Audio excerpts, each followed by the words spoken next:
La ligne bleue, balade officielle des Carabins de l'Université de Montréal, le mercredi, le 29 janvier 2020, en ma compagnie, devrais-je dire, à ma gauche, une grande invitée. On reçoit pour la deuxième fois de l'année une membre de l'équipe de natation pour nous parler donc de ce sport magnifique qui culmine, la saison culmine très bientôt. Anaïs Arlandis, bonjour. Bonjour. Bonjour. À ma compagnie également Laurence Blanchette et Raphaël Bergeron-Gosselin, mes deux complices. Bonjour, allô. Bonjour. Hey, on a le même linge qu'hier, hein, c'est fou. Ah ouais, on dirait qu'on fait ça la même jour. On enregistre le même jour. Nous voilà donc à discuter de natation parce que ça culmine presque ce week-end avec les championnats provinciaux à Sherbrooke, vendredi, samedi et dimanche. Suivront dans quelques semaines, 3 semaines plus tard, des championnats nationaux qui ont lieu du côté de Victoria cette année en Colombie-Britannique. Anaïs, on te reçoit d'abord et avant tout, on va nous parler un peu de ce qui s'est passé dans cette saison-là. On a reçu Justine et Xavier en début de saison. Voir le progrès que vous avez fait, notamment avec les coupes 3 et 4 dans la piscine de l'Université Laval tout récemment. Mais aussi, on va parler de ce qui s'en vient, donc des grosses compétitions. Puis aussi, on veut apprendre à te connaître un peu parce que ça fait des centaines de fois qu'on mentionne ton nom. À chaque semaine, comme un mythe, là, pour le balado des Carabins, parce qu'effectivement, Raphaël, à chaque semaine, dit ton nom épouvantablement souvent parce que tu obtiens de bons résultats, parce que multiples fois médaillé, athlète de la rencontre, nanana. Bref. Depuis ton arrivée avec les Carabins, il y a 2 ans, tu casses tout.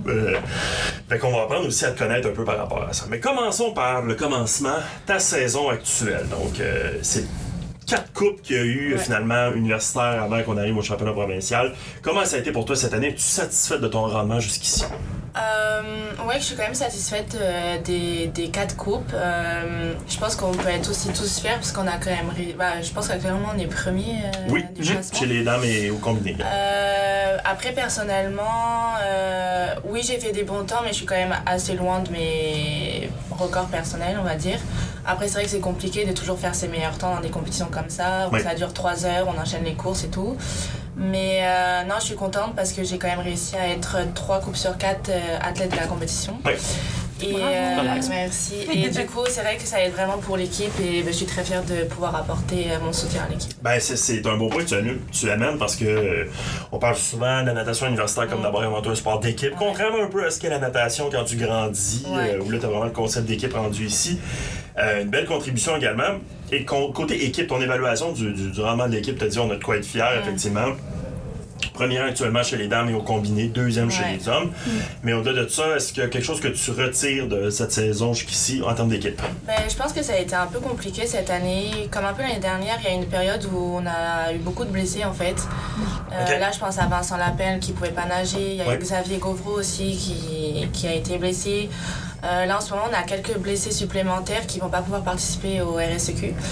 Et je pense qu'on peut être fiers quand même d'être arrivé là où on en est arrivé parce que même sans Vincent Lapelle aux dernières coupes, on a quand même réussi à être premier au combiné, à la coupe 4 notamment. Et je pense que on a quand même su réagir en équipe en fait et pas se laisser abattre et le faire tous ensemble. Mais ça, c'est effectivement un gros morceau du côté masculin, effectivement, un peu comme toi. Et c'est arrivé en même temps en plus. C'est comme je me rappelle, on avait fait même un petit texte, c'est comme le nouveau visage des équipes de natation, puis finalement. Ça va être là en fait de semaine, est-ce qu'il peut. Non, il ne peut pas compétitionner. Bon. Donc ça va être chez les hommes amputé un peu d'un challenge. Mais chez les dames, on est en bonne position pour obtenir cette bannière provinciale-là, assurément. Et évidemment, ça va passer. Je pense que chez les garçons, rien n'est perdu non plus. Je pense qu'on a prouvé à la coupe 4 qu'on était capable. En ce moment, je regarde, vous êtes, McGill a 141 points, les gars en ont 125, mais le championnat provincial vaut pour 60% de la saison. Donc, et s'il y a un moment où on l'a prouvé, c'est bien au championnat provincial l'an dernier où les hommes avaient réussi. On a vraiment très bien nagé. On peut refaire la même chose. Exactement. Avait réussi un coup de maître ici au Sepsum pour voler, entre guillemets, cette bannière à McGill. L'ambiance était incroyable. C'était vraiment génial. J'espère que ça va être la même ambiance. Je sais pas qu'il y avait les nationaux à ma première année en 2017. Il y avait une belle ambiance, une belle piscine, c'est le fun. Puis on est un petit peu plus proche de la piscine aussi. J'ai déjà fait la coupe l'année dernière. Ouais, c'est bien. C'est un bon, c'est un bel endroit. Ça va être intéressant donc ce week-end, effectivement. Comment ça a été à Laval? Vous aviez 2 compétitions en 2 jours, dont une en long bassin de 50 mètres, c'est ça? Les deux en 50. bassin, On a eu une petite déception pour la Coupe 3 en fait, surtout chez les filles. Ça faisait vraiment plusieurs années qu'on perdait aucune coupe. Et c'est la première fois qu'on arrivait deuxième derrière McGill. Et moi personnellement, ça m'a fait un gros coup. Parce que l'année dernière, c'est vrai qu'il n'y avait jamais vraiment de stress. On était derrière le plot avec les filles, on savait qu'on allait gagner. Et là, je pense qu'on avait un peu pris pour acquis notre victoire et on s'est laissé peut-être un peu faire. Et on a vraiment bien réagi à la Coupe 4 tous ensemble. On s'est vraiment motivés, on s'encourageait vraiment chaque course après course. Et je pense que c'est ce qui nous a aidé à vraiment remonter au classement en fait. Mais ouais, la Coupe 3 était quand même difficile à digérer. Des fois, il faut un petit bien des petits checks. Comme se souvenir que c'est une compétition, que les gens dans les classements que c'est bien de gagner quand c'est facile, mais quand c'est difficile, c'est encore mieux.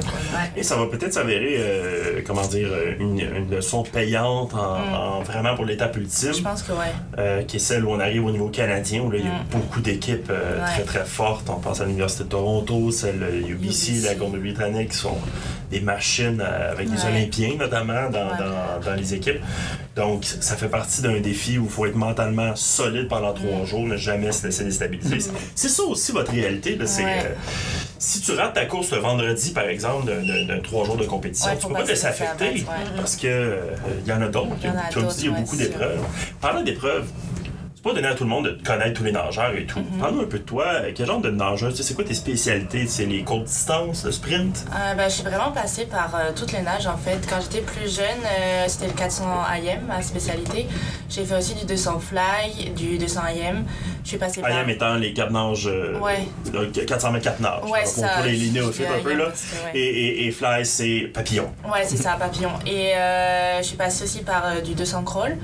Et maintenant, actuellement, je suis vraiment spécialisée sur du 50 et 100 mètres papillon. Okay. Je fais aussi du crawl pour l'équipe dans les relais. C'est un peu ça aussi, là, dans le concept d'équipe. Des fois, vous sortez un peu de vos zones de confort, faites des compétitions, des épreuves, c'est pas habitué de faire. Pour aller chercher des points importants. Ouais, exact. Et parlons de toi, justement.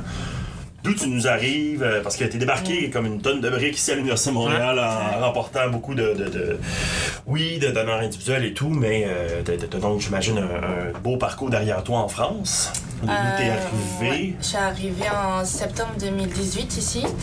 Avant ça, j'étais à Nice, en France. Ça faisait 6 ans que je nageais là-bas.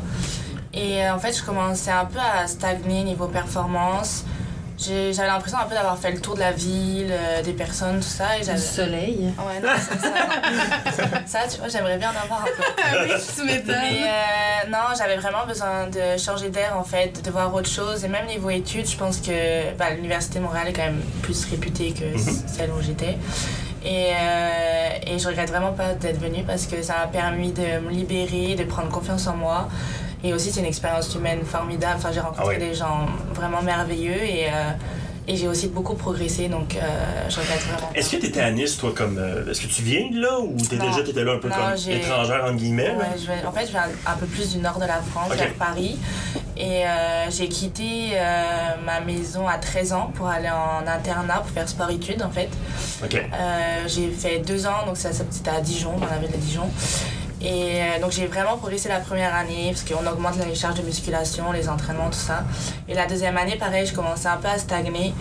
Et c'est là qu'on a décidé tous ensemble avec ma famille de partir à Nice pour encore un nouveau départ en fait. Fait que t'es une fille de défi, tu sais. Ça te prend, il y a des moments dans ta vie, on dirait que tu dis je stagne un petit peu sur les performances. Puis là, dès que t'as un nouveau défi, on dirait que ça t'allume, ça te permet d'atteindre un autre niveau. Je pense que le changement, ça m'aide vraiment en fait, j'en ai besoin. Mais c'est vraiment intéressant parce que je pense que ça fait partie de ta file compétitive que de vouloir justement constamment te dépasser. Puis moi, j'étais curieux, comment t'en es arrivé à faire comme ça, je vais aller à Montréal? Genre, c'est parce que c'était une province francophone? C'est une institution francophone? Le plus parce que, oui, en anglais, j'arrivais à me débrouiller, mais vraiment faire je comptais faire ma maîtrise ici, donc penser à rédiger mon mémoire en anglais, ça me tentait vraiment pas en fait. Et c'était vraiment un plus que ça soit une école francophone en fait. Puis ici, je vais aller au Canada, parce que tu aurais pu rester en France, aller dans une autre région de la France. En France, non, vraiment, il n'y avait aucune région qui m'intéressait plus que ça en fait. J'avais vraiment envie de bouger. Un vrai défi, là. Ouais, vraiment de partir loin en fait. Ah, c'est génial. Je viens de débarquer ici, donc tu t'es joué à l'équipe de natation et depuis ce temps-là, ça va très bien. Ouais, dans quel programme tu fais ta maîtrise? Là, je finis mon baccalauréat en psychologie. Okay. Et en ce moment, je suis en train de m'inscrire à 2 maîtrises pour l'année prochaine. On te le souhaite. Génial. Ouais. Merci. Génial, c'est un beau parcours, c'est intéressant parce que c'est peu orthodoxe, mais ça vient de cette idée de performer. Puis après, une fois que tu auras terminé maîtrise ou autre, c'est quoi tes objectifs sportifs à moyen long terme après les Carabins? Je pense que dans notre tête, on rêve tous un peu des Jeux Olympiques. Ouais. Là, cette année, c'est quand même un peu prématuré de dire que je voudrais me qualifier aux Jeux, mais je pense quand même à Paris 2024, en fait. Je pense pouvoir... C'est pas mal. C'est une belle place, en plus. J'ai eu des frissons quand t'as dit ça. J'adore. C'est un beau rêve. Je pense qu'il faut viser des objectifs quand même assez hauts pour y arriver et... j'y crois, on verra dans 4 ans. Au niveau en France, par rapport au reste des femmes de ton âge, est-ce que tu étais parmi l'élite ou Je suis quand même parmi les meilleures. J'ai fait les championnats de France là, en décembre en petit bassin et je suis arrivée 2e au 100 papillons.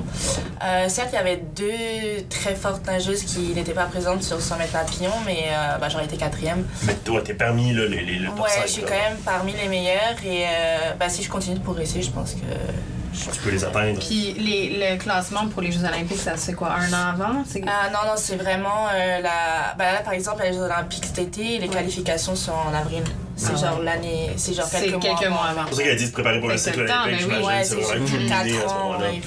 Puis est-ce que ton plan il est peut-être pas établi, mais de vie/carrière est de rester ici? Puis autre question à ça, de dire est-ce que en 4 ans tu pourras avoir une citoyenneté canadienne puis essayer de représenter le Canada ou c'est pas possible? Ou... Je pense que ça va être compliqué, je sais pas trop. La citoyenneté. C'est plus long que ça, hein. Mais après, je vis vraiment année par... je pense à année après année parce que pour l'instant, je m'inscris pour une maîtrise, ça va peut-être durer 2 à 3 ans. Franchement, je sais pas. Après, vivre ici, ça serait peut-être trop tôt pour... Non, parce que je me rappelle, quand t'étais arrivé, c'est Pierre, votre entraîneur, qui nous avait dit il y a plusieurs bonnes recrues qui arrivent. J'avais fait une entrevue avec toi, Vincent, sur bord de la piscine. Puis je te posais des questions sur justement tes objectifs, combien d'années tu veux nager ici et tout. Puis je me rappelle que c'était quand même flou avec... C'était très normal. Mais tu sais, là, déjà, comme 2 ans plus tard, tu sais un petit peu où tu t'en vas. Puis maîtrise, des choses comme ça. Voilà. Pour l'instant, j'espère... Année après année, ça se dessine tranquillement. Je pense pas vraiment sur tout long terme parce que c'est vrai que c'est compliqué à gérer. Quand je rentre en France, les gens ici me manquent. Quand je suis ici, ma famille me manque.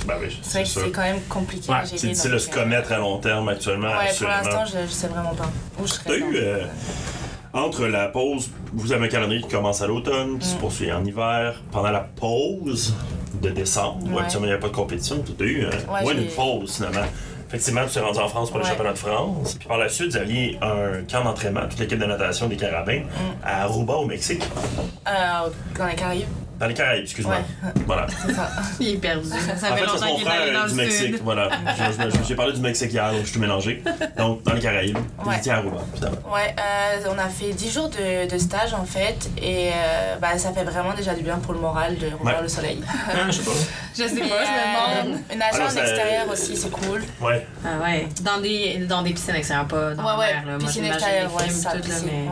En fait, il y avait comme une partie d'enfants où vous entraînez très, très, très fort.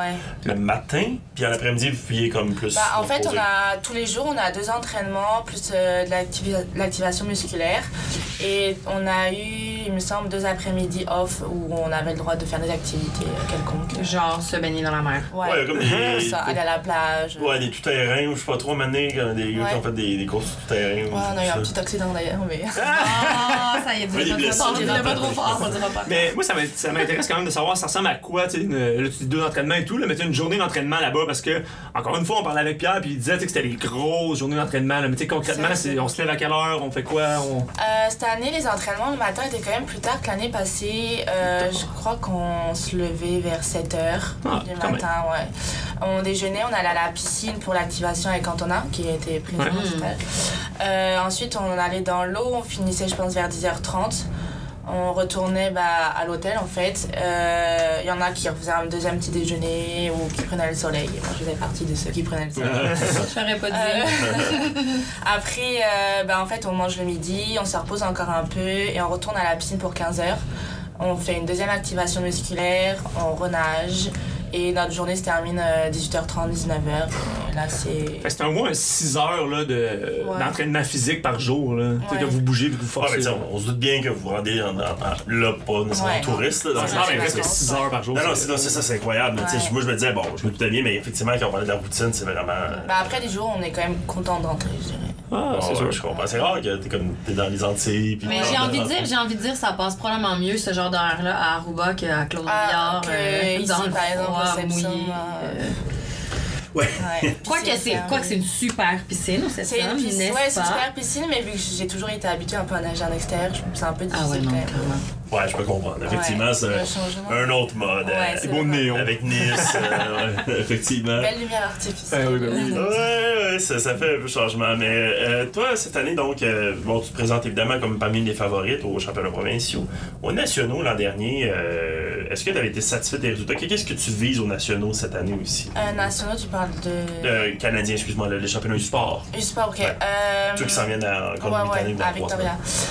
L'année dernière, je dirais qu'on avait vraiment très bien performé au RSEQ. Et les championnats du sport étaient vraiment pas loin derrière. Et je pense qu'on a eu du mal à gérer l'enchaînement.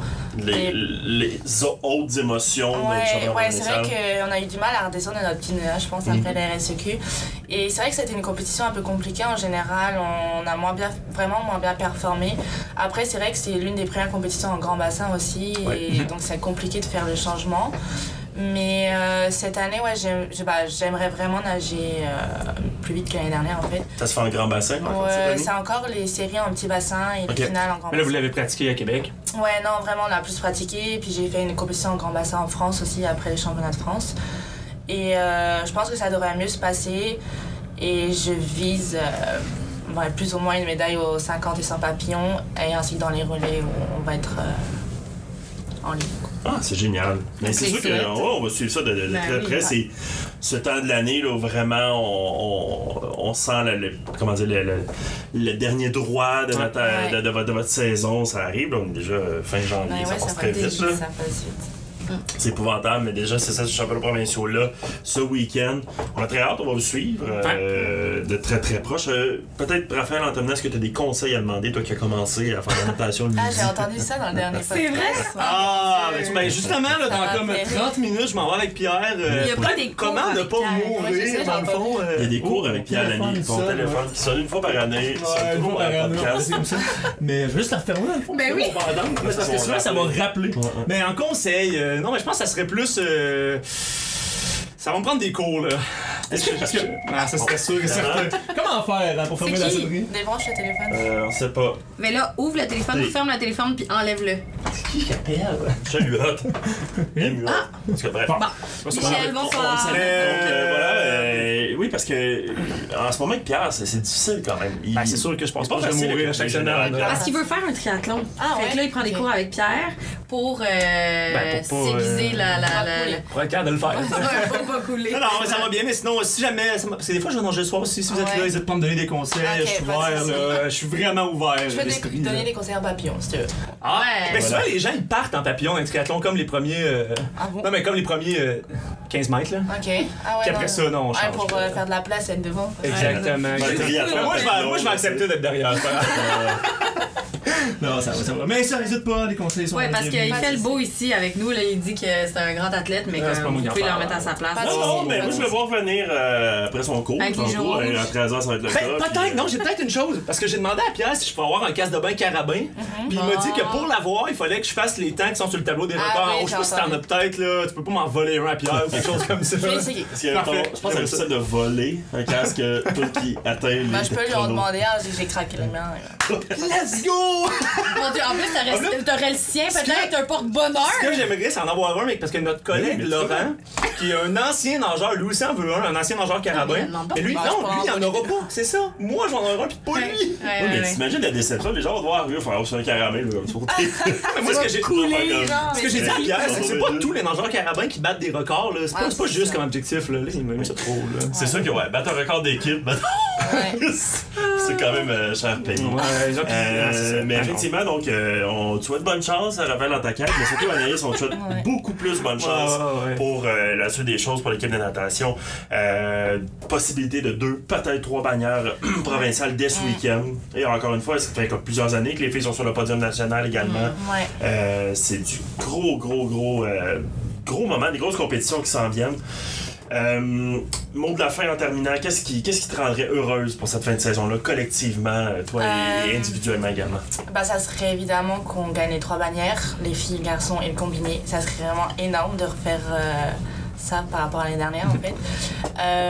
Après pour les sports, j'espère vraiment qu'on va réussir à garder en fait l'énergie qu'on va avoir au RSEQ, pas comme l'année dernière. Et qu'on va arriver à faire pas mal de médailles, plus que l'année dernière, parce qu'on en est reparti avec une seule médaille l'année dernière. Et 2, non, parce qu'il y avait... une seule individuelle, c'est ça que je parle. Donc plus de médailles individuelles et aussi vraiment beaucoup de médailles en relais, aussi chez les garçons, j'espère. Et qu'on arrive à se classer au moins dans les 5 meilleures équipes du Canada. En fait. Et je suis curieux, qu'est-ce que tu dis quand tu retournes en France à tes amis là-bas qui te demandent c'est quoi les carabins? Comment tu résumerais les carabins? En fait, c'est vraiment différent de la France. Ça, quand j'arrive en France, je suis derrière le plot, je suis toute seule. Et c'est vrai que je dis vraiment que c'est un sport d'équipe et que ça n'a rien à voir en fait avec le sport en France. Et je pense que ça aide vraiment beaucoup à nager vite en fait. C'est vrai. Et je pense que c'est comme ça ici aussi. Les gens qui nagent pas universitaires, qui nagent civil, disons, c'est ce qu'ils nous disent aussi. Il y en a même qui s'entraînent, qui compétitionnent sur la bannière carabin, mais qui s'entraînent pas avec les carabins. Puis on voit des athlètes comme Ariane Méville qui avait. Puis Catherine aussi. Donc, qui disaient quand ils étaient revenus ici, qu'ils ont découvert un autre sport presque. C'est vrai que c'est vraiment différent. Et j'essaye de recruter un peu quelques nageurs de mon très fort. Mais tu pourras peut-être, pour aider dans ton recrutement, parler de ton expérience à la ligne bleue avec les gens du programme. Je suis certaine que ça va être un atout, un incontournable, considérable, tout à fait. Honnêtement, on a des fois quelques écoutes, je les vois sur nos statistiques sur SoundCloud et tout. On a des écoutes en France. Fait que là, je pense qu'on bat notre... Oh, ouais. We're international. Des fois, j'envoie le lien à mon père. Exact, j'aime ça. C'est juste en famille, en fait. Oui, il y a ça. On a quelques également représentantes françaises au niveau du hockey féminin. Également. Je pense qu'il y a quand même beaucoup de... Rugby, dans l'ensemble, je pense que là, c'est la première qu'on reçoit en entrevue de mémoire. Cette saison? Je pense que oui. De français? Ouais. Moi, je n'étais pas là pendant 3 semaines à l'automne. Je pense que oui. Parce que oui, donc là, on va battre notre record. Nos stats vont exploser. C'est je vais le mettre sur ma page, tous les Français vont. Génial! Anaïs, merci Bonjour à tous les d'être passé avec nous aujourd'hui. Bonne chance pour les championnats provinciaux, bonne chance pour les championnats nationaux, bonne chance pour la suite des choses. On va te suivre en ce moment, on va te suivre plus tard. Évidemment, on t'espère donc te voir à Paris en 2024. Merci beaucoup à vous. Ça fait plaisir, ça fait plaisir. On aime ça recevoir. On est contente de t'avoir, content d'avoir reçu. Enfin, le mythe a été révélé au grand public. On pourrait dire juste comme Anaïs, comme on est plus proche, pas juste Anaïs, on est toute famille. Anna. On appelle Anna dans l'équipe. C'est bon sur moi. Voilà, donc ça sera ça maintenant. On va juste t'appeler par ton petit nom. Merci beaucoup. Merci. Et à vous, on se retrouve donc mardi prochain avec l'actualité des carabins. Bonne journée. Bye bye. Bonjour à tous en France.